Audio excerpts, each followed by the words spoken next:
Thanks for coming out. Sorry for the delay. But the delay and the clapboard are part of the genesis of tonight's talk, which seems to be about authenticity, identity, the ideal versus the real self we find ourselves in. Thanks to Larry and Brittany for letting us into the studio now, semi-studio 10 situation. This summer, as we were taking stock of where we were, David and Larry and Tim and Brittany and our friend Anton began to try to compile the records of the performances that have piled up now over the last 4+ years, starting with 2 a week, then 1 a month, then 1 every couple months, then 1 every 3 months, still over 4 years. There are a lot of performances, and initially we were videotaping them, sometimes with a couple of cameras.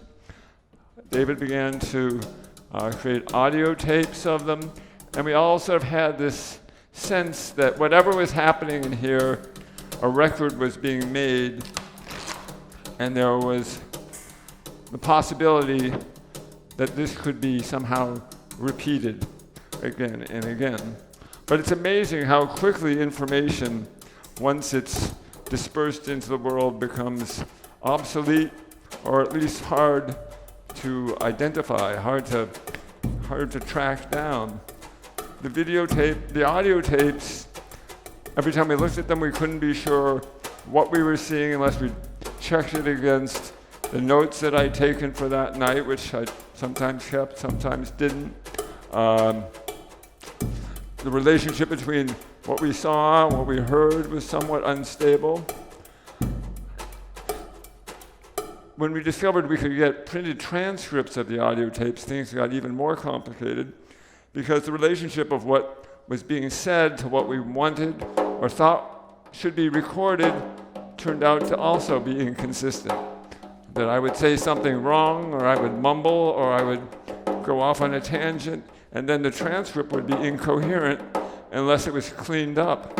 But then if it was a perfect transcription of an imperfect speech, it was impossible to understand. But if it was a cleaned up version of an imperfect speech, then it wasn't an authentic record of that either. And we didn't really know what to do, because it seemed like we kept chasing the idea that there was an original authentic performance in the first place, which reminded us that ideally the performances were supposed to exist only in the moment, and the recordings were supposed to be secondary or not existent at all, and there would only be whatever happened here that was reasonable and meaningful, or perhaps it was, as long as this event was remembered by somebody who was alive, it continued to exist, and then it would stop existing when they passed on or simply forgot they were ever here. I'm not sure which will come first, but I have my suspicions. And then the other problem is whether what's actually being said here is an authentic presentation of anything at all. I don't know about Tim. I think Tim has an unlimited capacity to generate music of all sorts, but I stuff my head with a lot of information which is only temporarily here and not necessarily reliably here.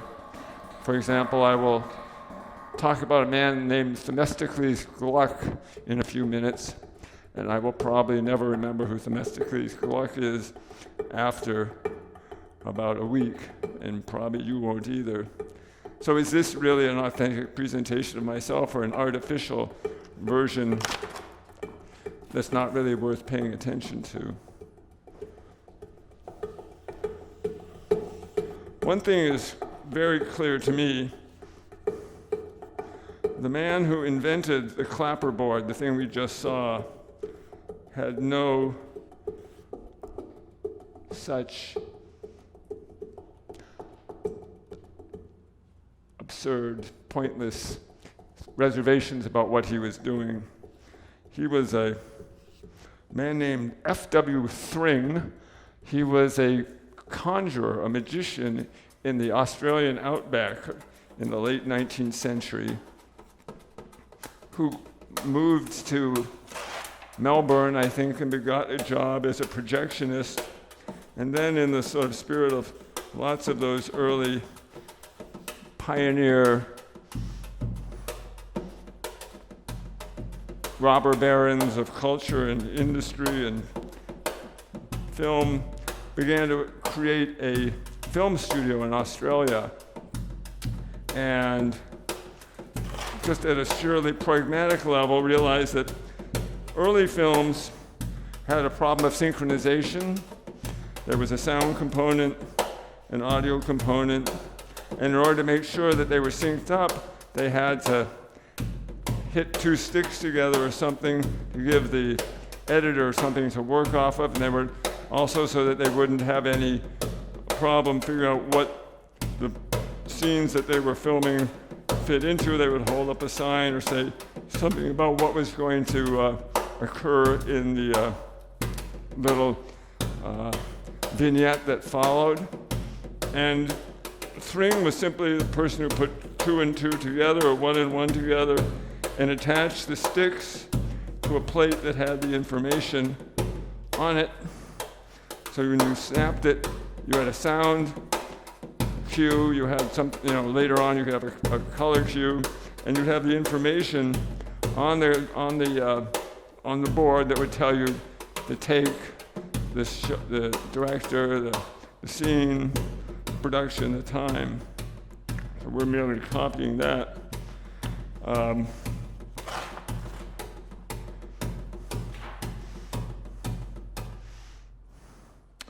Thring dropped dead of a heart attack at about 53 in Melbourne after trying to lobby to protect the film industry of Australia from England and force them to take his films all over the world. He didn't seem to be the easiest going character in the world. He left behind a young son named Frank Jr., who I find interesting because he went on to be a character actor in Australian and English and American films. He's the only man to portray the two most responsible characters for the death of Jesus Christ in the movies. In Ben-Hur, he's Pontius Pilate. They give him a little beard. There's a scene with him and Charlton Heston where he's trying to get Charlton to come over to their side, and Charlton won't do it.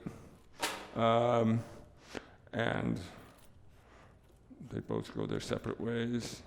In King of Kings, he has an even bigger wig on and a little beard, and he plays Herod. In the scene where Salome dances for him and she forces him to give her the head of John the Baptist on a platter. At the very end of his life,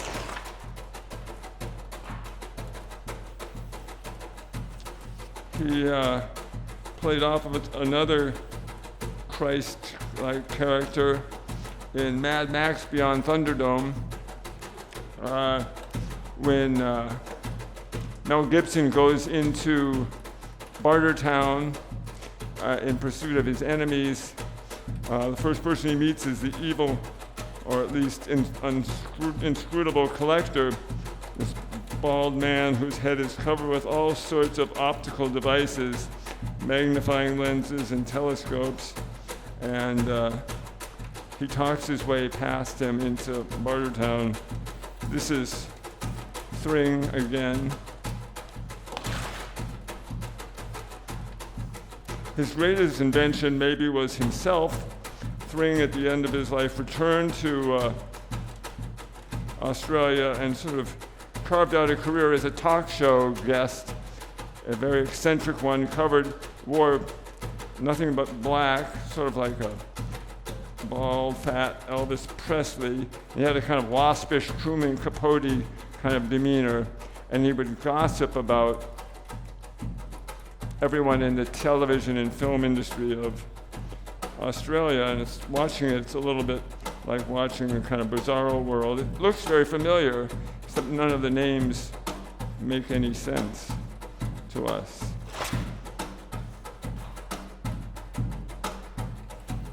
Thring had a daughter named Lola, who was going to marry a man named Holt, I believe. Was it Hugh Holt? Harold Holt. But then Harold Holt's father was her father, the original Thring, the filmmaker, inventor of the clapperboards, business partner, and she threw over Harold for Harold's father, creating a very complicated social dynamic. Harold, the jilted one, was so distraught by this experience that he went on to become Prime Minister of Australia. He was famous for his JFK lifestyle and his love of fish, deep sea fishing with a spear. He was known to go after large underwater fish, stab them, put them in his wetsuit, and keep swimming after more. One day while he was Prime Minister, he and some friends were motoring along a road, and he convinced them to stop and go down to a remote beach he knew about so they could watch the progress of a round-the-world sailor as he passed by. Now, this is about 1965. I don't know quite how they handled security for prime ministers back then, but Harold, apparently in an effort to impress one of the ladies in his group, jumped into the water, into the surf, swam out, and disappeared forever, which spurred the largest manhunt in at least Australian history. He was never found, and the explanations were very complicated. One is he could have simply been taken out by a riptide to sea, which makes sense. Another was that he was eaten by sharks out in the water, which also makes sense. There was a theory that because he was trying to keep Australia out of the Vietnam War, he was murdered by the CIA. There was another theory that because he was trying to help Australia get into the war in Vietnam, he was murdered by the North Vietnamese secret police. And then the most elaborate theory that has persisted is that he had spent his lifetime as a spy undercover for the communist Chinese, and that he had used this as a pretext to swim underwater, meet a Chinese frogman, who then led him to a Chinese submarine lurking offshore, and he was brought to the Chinese mainland to live out the rest of his life in idle pleasure. I'll leave it to you to decide the truth.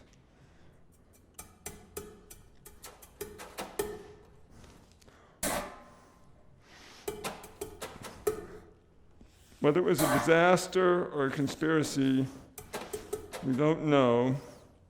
What we do know is that the other reason we're having this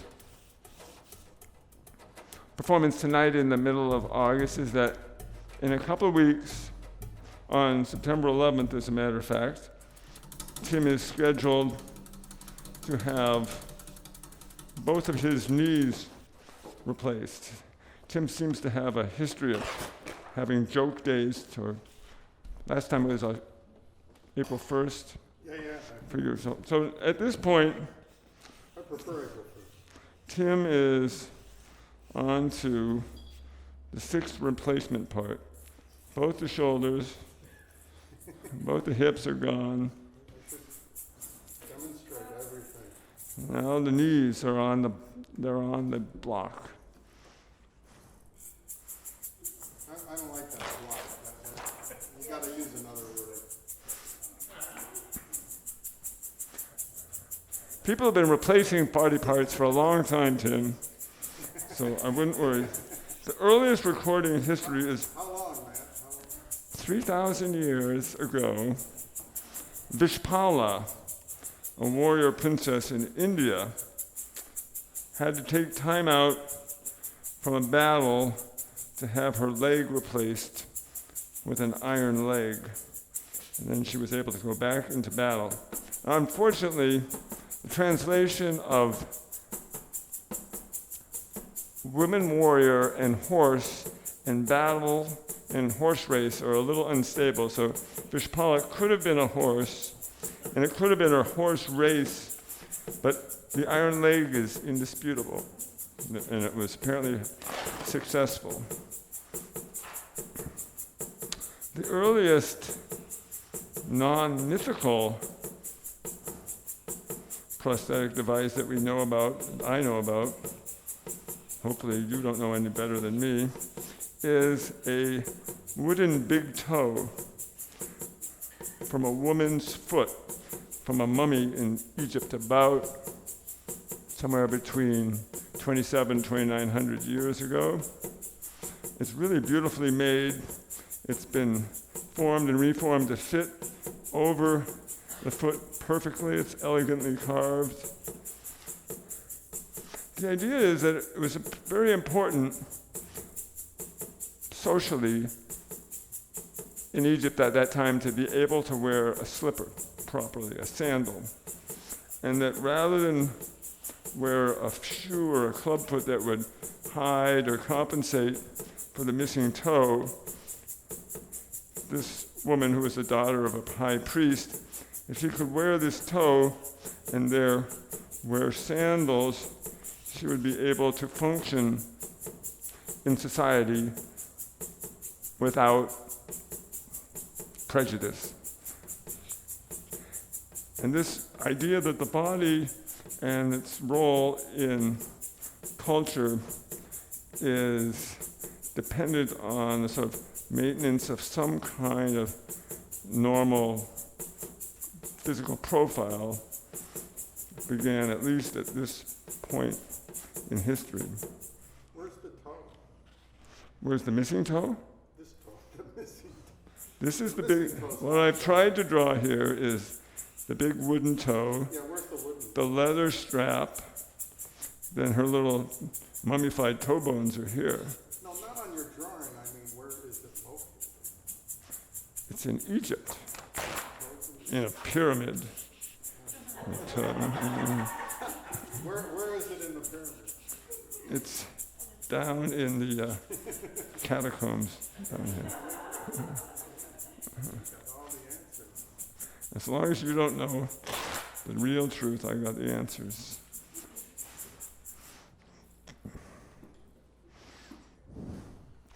The question that I have, perhaps Tim can answer this, is that if Tim continues to replace his parts,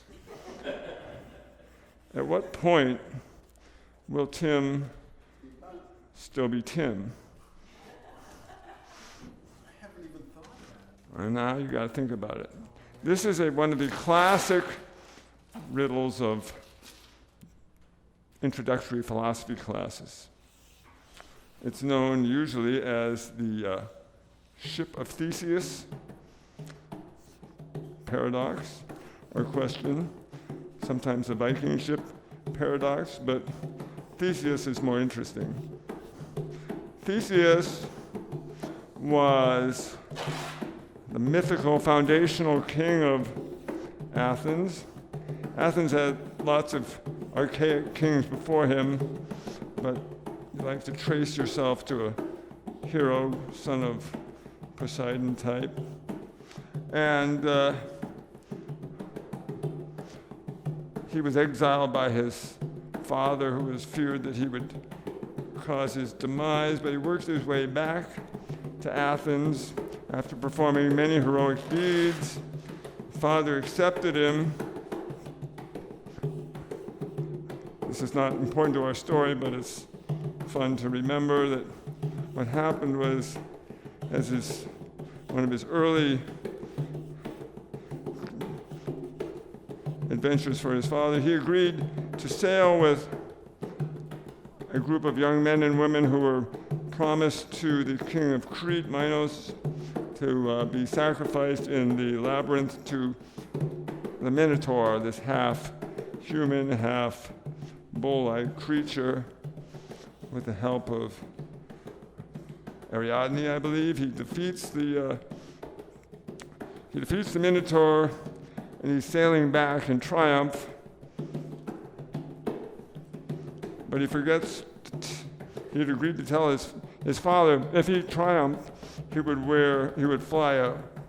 use a white sail, so his father would know ahead of time that he had triumphed.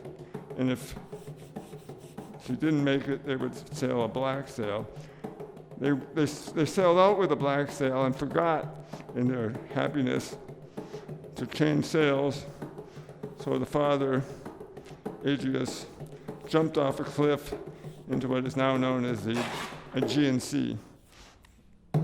But that's all beside the point. The point was that the boat that they sailed on became very important to the Athenians, and they would sail it every year back to Crete or around to do all kinds of sacrifices to various gods. And after a while, it began to show a little age, so they would repair a board here, sail there, a couple of oars. After 1,000 years, this is according to Plutarch, the boat was made of completely new wood. So the question was, is this the same boat?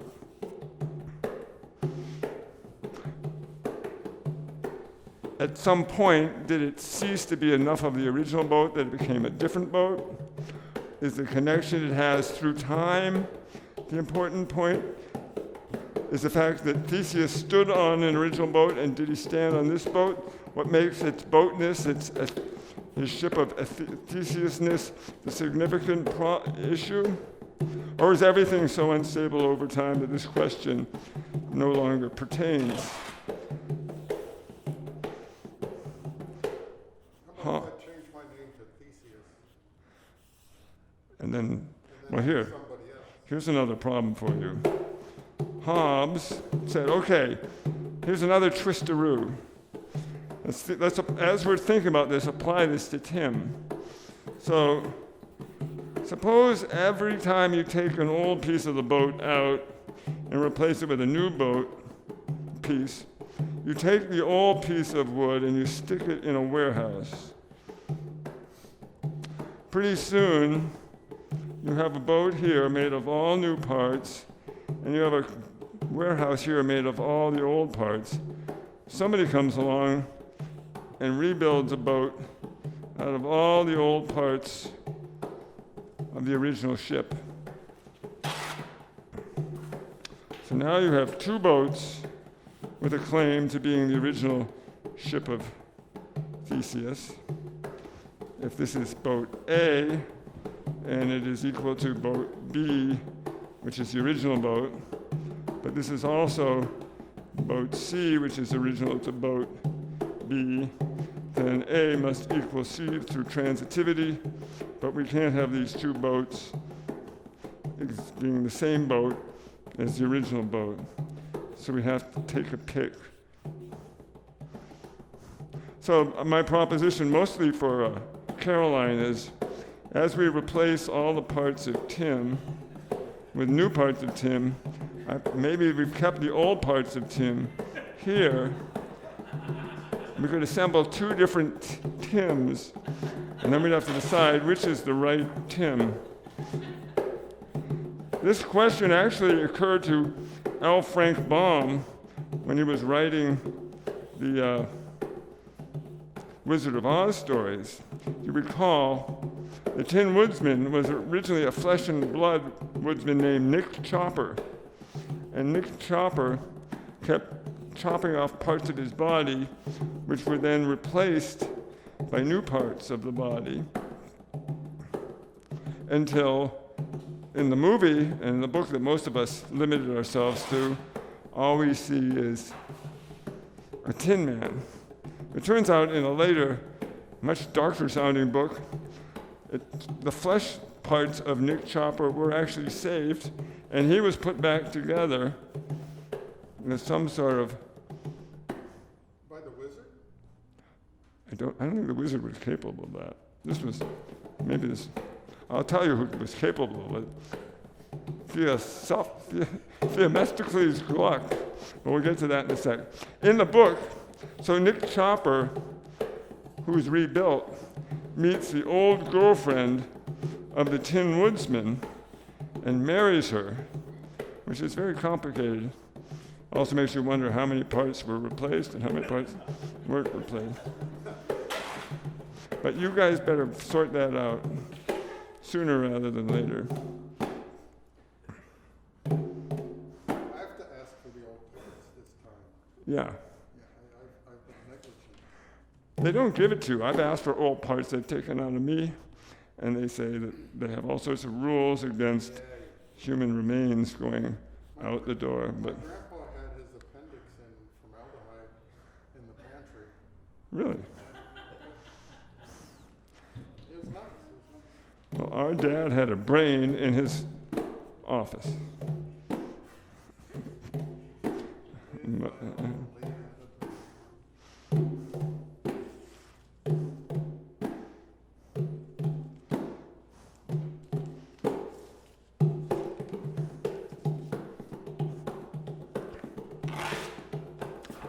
What they're going to do to Tim, it's going to take a long time to rebuild a new Tim because so here's your femur, here's your tibia, right? All right. Here's your patella. All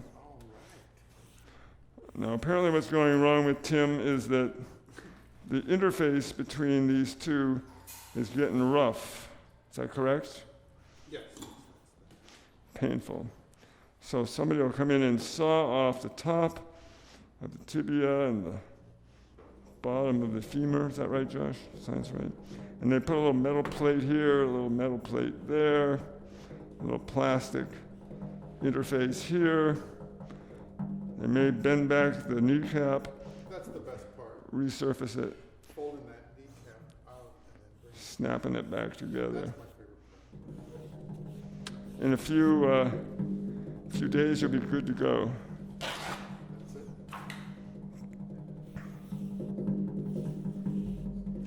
That's where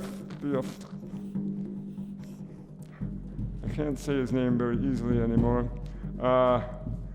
Themistocles Gluck comes into the story. Themistocles Gluck was born in Moldova, in a small town now part of Romania. His father was a physician in the court of the king of Moldova, and he was one of those early wild man surgeons who loved to cut everything up. And he produced, I think, the first endoprosthesis, a piece of machinery that goes in the body. He replaced a hinge inside somebody's wrist. He did shoulder repairs. He did the first laryngectomy, removed somebody's larynx completely. If you had it, he would chop it out and put something new in it. And he did the first total knee reconstruction.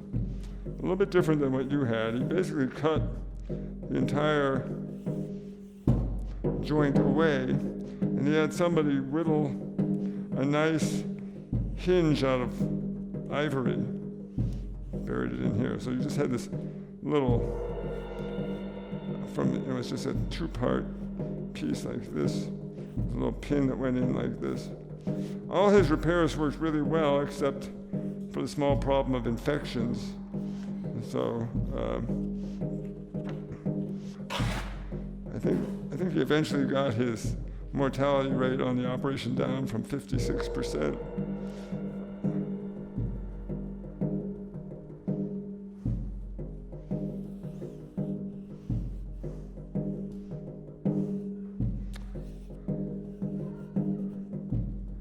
Themistocles Gluck was named after the original Themistocles,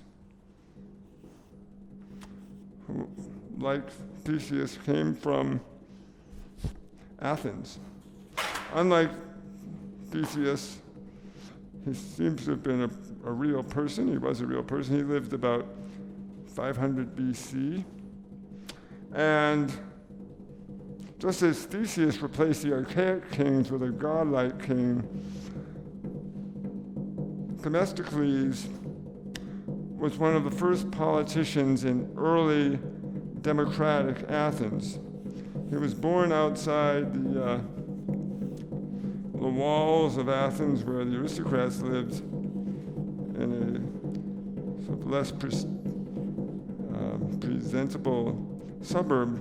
But he showed his early political acumen by inviting the sons of the best families to come out and exercise with him in his fields, thereby building bonds of friendship which lasted him and served him well as Athens transitioned from a tyranny to a democracy. He became a lawyer, which meant that he could work with the sort of common citizens, but he also associated with the aristocrats. He was a soldier who was probably one of the generals at the Battle of Marathon, and he was also a sort of military visionary who began very early on to see that the primary threat to Athens was from Xerxes, from Persia, and that they needed a powerful navy in order to combat them. So he successfully advocated for the creation of a navy of several hundred triremes, which were the most potent battleships of their times, driven by oar power. Unlike our contemporary conception of how the rowers were treated, the rowers were all Athenian citizens, which gave him the double benefit of not only creating a powerful navy, but every time they built a new ship and employed a whole new crew, it increased his voting bloc. They did defeat Xerxes in sea battles. Eventually he became so powerful that his enemies inside of Athens and in Sparta conspired to have him thrown from power, and then he performs his last trick of reincarnation, and he went to Persia and offered his services to the son of Xerxes, who hired him to be governor of one of his provinces, where he served ably for many decades. Legend has it that when he was asked, however, to create a new navy to attack Greece, he honorably committed suicide by drinking bull's blood rather than turn on his old polis. The fact that he defeated the Persians convinces some that he was the person most individually responsible for maintaining Western civilization as we understand it.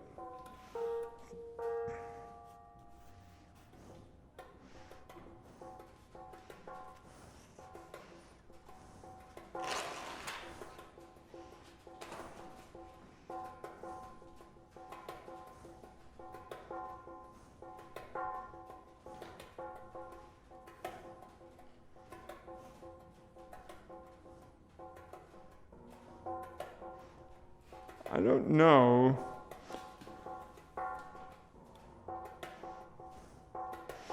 if the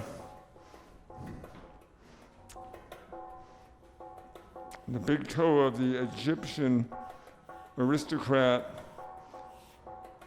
was famous in its time, but in its own time,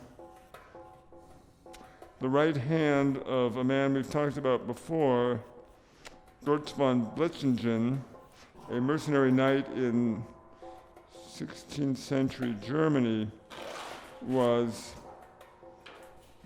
extraordinarily well known. He lost his hand in a battle and had the finest craftsmen of the time build an articulated version to replace it. In this hand, which was jointed and had spring action, he could hold a sword and continue his career. And he did it so effectively.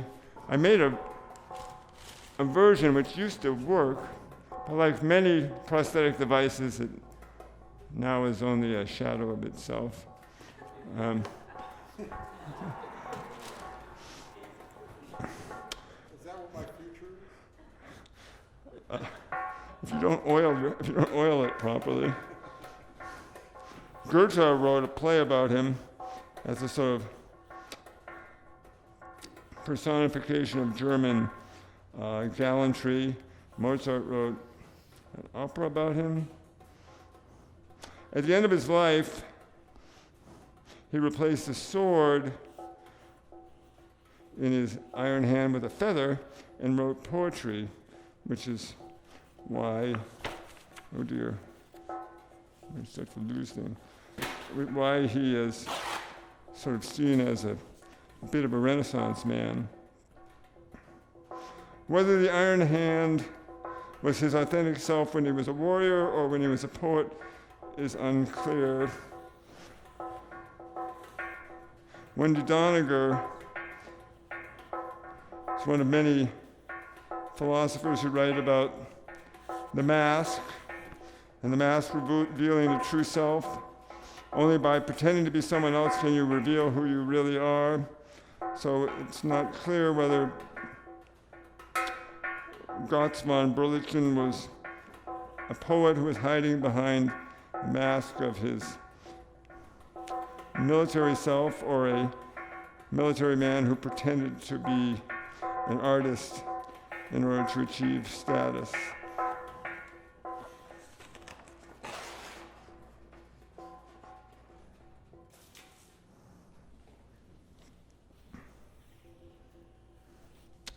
Here's something that probably will comfort you, Tim. The first amputation in the Civil War was conducted on an 18-year-old boy named Hanger, F.W. Hanger. He had barely had time to enroll in the Confederate Army when they stuck him in a barn to take care of the horses during one of the skirmishes, and a Union cannonball went flying through the front door, bounced off a post, bounced off another post,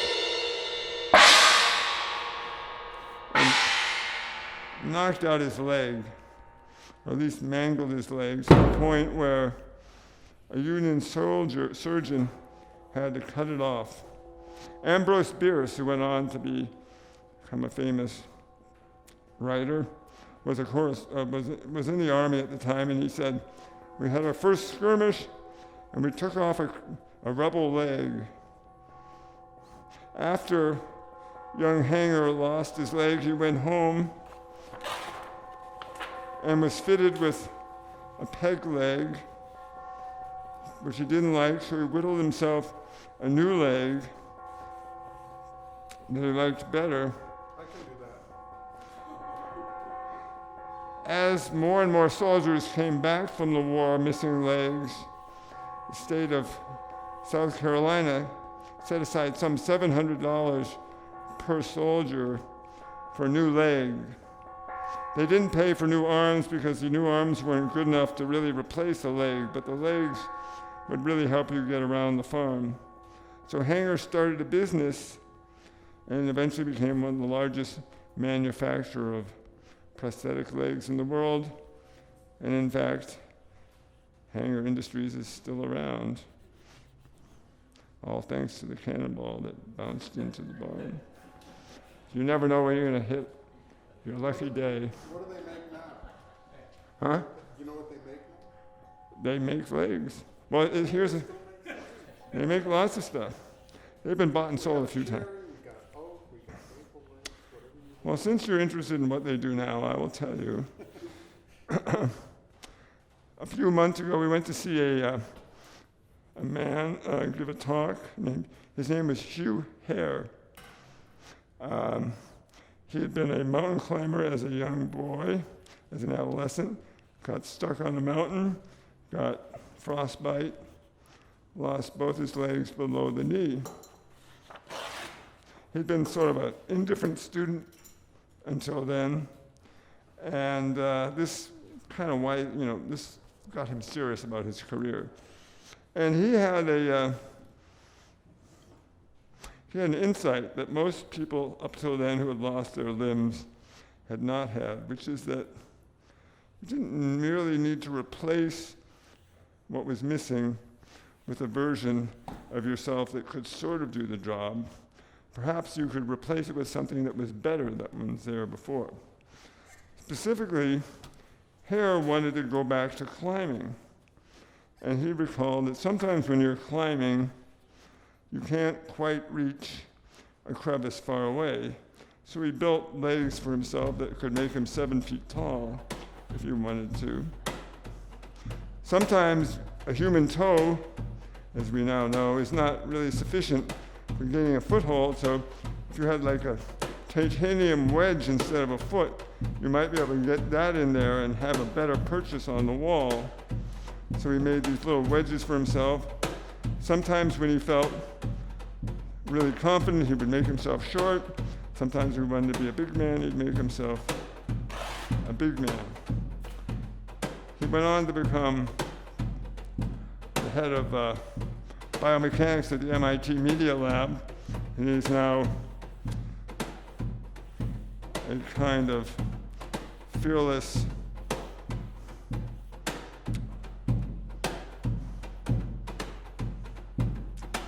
advocate for this new notion of the way that our bodies and their mechanical extensions can interface. He's a very striking person. He has his tailored clothes cut so that they stop at the knee, so you can see the complicated mechanical apparatus of his feet and the computer-generated machinery that allow him to move his foot in ways that no ordinary prosthetic ever could. He said something interesting, which was that when he had lost his limb in the 1990s, the technology for amputation was basically the same as it had been in the Civil War. You don't have to watch this, but I find it interesting. Usually, sometimes when they were operating under duress, they would just cut the limbs off, but if they could have the time, they would have what they called a fish mouth cut, and they would take some extra skin and fold it over to have a kind of pad that would give the wearer some cushion when they strapped on a prosthetic limb leg. But there's no nervous system interface between the body and the machine that extends the body. Even Hare said, although his legs are capable of magnificent flexibilities, basically his body ends here and the machinery begins there. But recent surgeries of amputations now allow the nervous system, the nerve instead of being bound away from the implant, to actually intersect with the electronics of the new prosthetic so that you can think and control your things and perhaps even feel feelings. Claire's vision of this is that once we've, or as we're completing the transition from a prosthetic device, which is just as good as the thing that came before, we can also use these technologies to enhance the body as it is. So they're already giving able-bodied people the power to walk with assistance faster, more endurance, and with more exoskeletons plowed with greater strength than we would have. In his utopian vision of the future, Claire sees us all by the end of the century as being superheroes. He's obviously working with the army.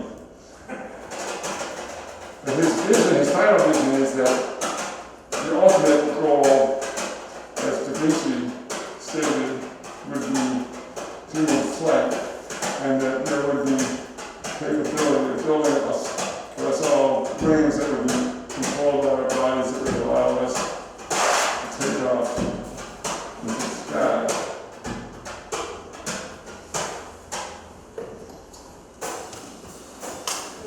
For sure, utopian audacity, Claire has nothing on Charles Fourier, who we also mentioned before. Fourier was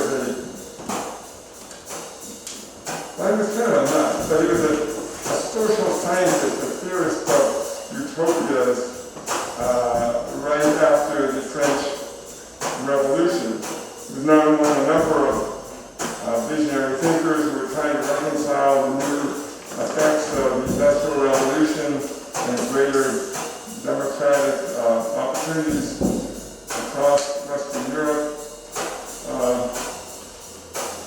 The fact that more and more people seem to be living more and more unhappy lives. He believed that he had stumbled on a kind of science of human behavior, economic behavior, which was analogous to Isaac Newton's theories of cosmic mechanics, mass, space, gravity. In Fourier's case, he thought all human beings, all human characteristics, there were 810 basic personality types, varying degrees of interest in work, pleasure, self-sacrifice, and that you could build an ideal society with a phalanx of 1,620 people, so half men, half women. Everybody would be operating these units where part of the time they do jobs they hated, part of the time they do jobs they loved, part of the time they do jobs that they were so on the fence about, but this would create a massively effective and wealth-producing community that would make as many people as possible as happy as possible in their labor. This took off in the United States more than in Europe. A number of failed attempts were made to create these Fourier phalanxes in the East and in the West. Fourier was so sure that the system would work, if properly implemented, that he predicted that basically it was part of an inevitable form of human and environmental evolution, that we were going through stages of development, and as we naturally tended towards systems that would maximize our own happiness and effectiveness, the world would remake itself around us to accommodate our growing perfection by becoming more perfect itself. And he was very specific about this as well. He predicted global warming, but in a good way. Everybody living in Siberia could have oranges anytime they wanted. As the ice caps melted, the water would become desalinated and would take on a kind of quality of tart sweetness that he likened to lemonade. Basically, he felt that the problem with the world was that there were too many mean creatures, there wasn't enough fun, and there weren't enough sweet things to eat. So this was going to fix everything. Not only were the seeds turned into lemonade, but then all the creatures that had bedeviled us were turned into some benign version of themselves. So sharks would become anti-sharks and helpless fish. Lions would become anti-lions and become basically a kind of beneficent train system. We provide giant lions in perfect comfort and safety across vast distances on their backs. 25 per lion, I think. Whales would help become ships that towing them into port. And people themselves would begin to evolve physically as all of these limitations on our physical nature dropped away. We would grow taller and taller until I believe we would reach a height of 7 feet on average. We would live full vigorous lives of 144 years. And we would develop these appendages, which he called antibrows, arthropods, a kind of long, flexible, muscular tail that ended in a small but extremely powerful hand that could reach vast distances, help us pluck fruit from the tops of trees, and do all kinds of complicated things that are beyond our abilities today. And the reason that we don't have them now is because these arthropods are obviously such a danger to us in our United States that we would use them for war instead of for love and happiness as they would hand in hand later on.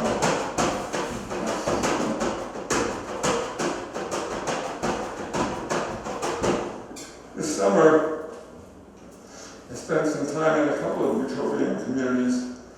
I'll only mention one in the interest of brevity. I went to the Zen monastery in upstate New York on Beecher Lake, and you could spend your time in a nice robe in prayer, contemplation, and silence, eating healthy food, and indulging in ritual behavior so comprehensively time-consuming that it would transcend your ability to resist the lure of your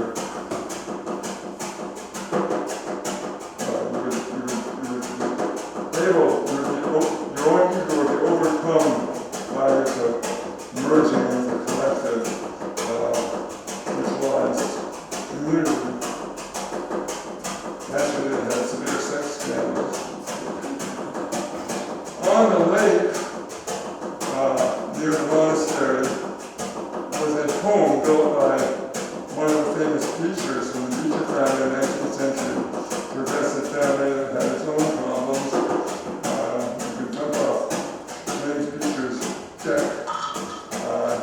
He was still another Civil War general who started his own progressive school and ended up killing himself. His sister was Harriet Beecher Stowe, who wrote in the Times.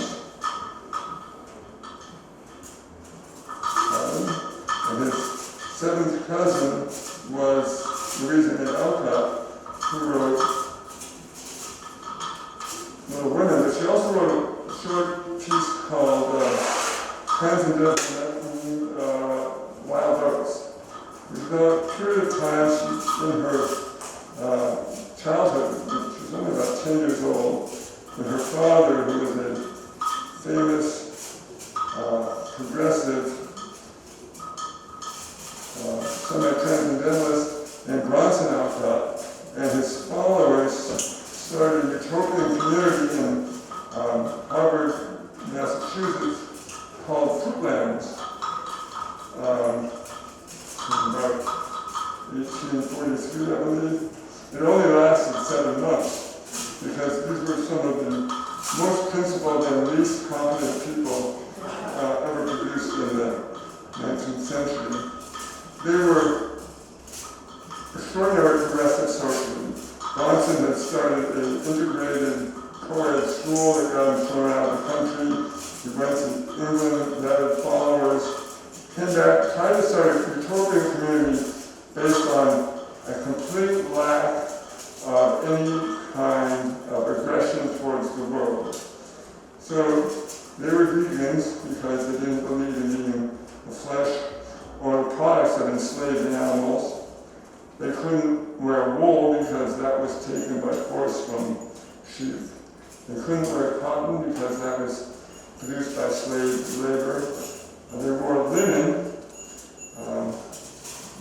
which was elegant but not very toasty.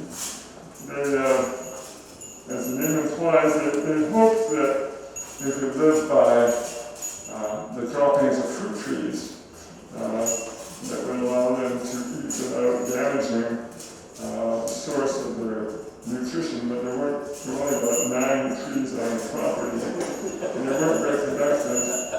And just crab apples and water didn't turn out to be too healthy. They also wouldn't eat beets or onions or carrots or potatoes because of their base nature, because they grew downwards instead of upwards, which was somehow morally reprehensible. I don't know why they were judging the vegetables. Eventually, Louisa and her sister took to going down to the local grist mill and begging for grain to bring back the bread to feed the community. At some point, they allowed an ox and a cow to come on the property. But as Emerson said, they looked okay in July, but by December, Bronson had a breakdown and they all went home. One of Bronson's problems is he believes he never committed a sin. He lived such a moral life that he set high standards that no one, not even himself, could match.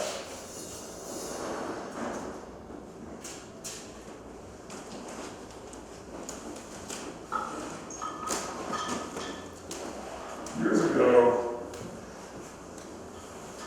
we found a dog tied to a fence near our house in Ridgewood.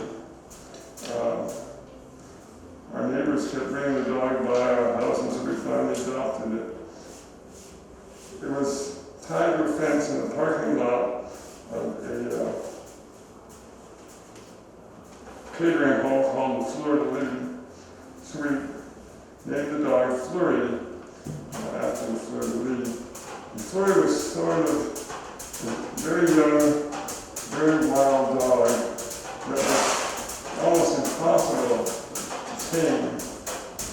You turn around and she would have jumped on top.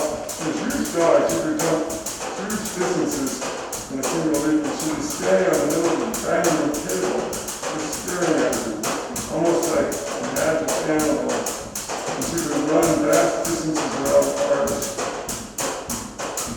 After 3 years, she began to limp. And it took her to the doctor. He said that she had a congenital problem in her left knee. And it was slipping out of California. And yet the only remedy was to put a steel hinge, an artificial knee on the inside of her leg. Which we did. said that we should take out insurance because she would have the same problem later on with her other leg, and we could save ourselves some money by having that knee replaced if we had insurance. So we did. A couple of years later, when this knee began to go out, we took Florida in and they said, oh, we don't do that operation anymore. It's good. It's not very effective or easy on the dog. We'll just give her acupuncture.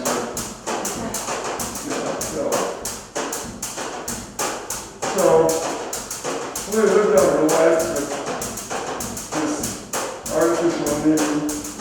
She grew older and older and stiffer and stiffer. Until finally she barely resembled the dog that we had adopted. She couldn't run, she couldn't jump. She didn't lift, but she slowed down more and more. Until finally the day came and we thought that the best thing to do would be to give her a gentle exit from this world. She needed the vet, so we had a vet come out, and the vet told us that she gave us a little tip, sort of clawed feet, and she said we could have her cremated if we wanted, and we could have her ashes in particular brought back to us if it was important to us to have Florida's ashes. It would be a very unkind thought. I always suspected that when you have your pet cremated and they give you a plug of their ashes, you don't really get those ashes back. I said, you know, she has an artificial knee. If we get her cremated and you return her ashes, will the knee be in there as well? And the vet said, of course. So I said, okay. And so poor Floyd, the part of this world, was taken away, and a week later we got a box with her name on it. And it occurred to me that it was a very strange moment, because the only way to know that these mortal remains of Floyd were actually Floyd was that this replacement part of her was included in the set. So I opened the box, and Sarah started. This is what you have to look forward to. Thank you very much.